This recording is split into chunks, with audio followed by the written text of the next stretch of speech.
दाखव. बाबा कशी झाली डाळ? एकदम छान झाली ना. तुम्ही कुठून आलेले?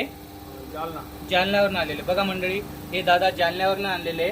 यांचा मोठा डाळ मिल आहे, पण त्याच्यात अशी डाळ निघत नव्हती, म्हणून आपली एक नंदिनीची मिनी डाळ घेण्यासाठी ते नाशिकमध्ये आलेले आहे. बघा, एका तासाला 50 ते 70 किलो ही डाळ काढते.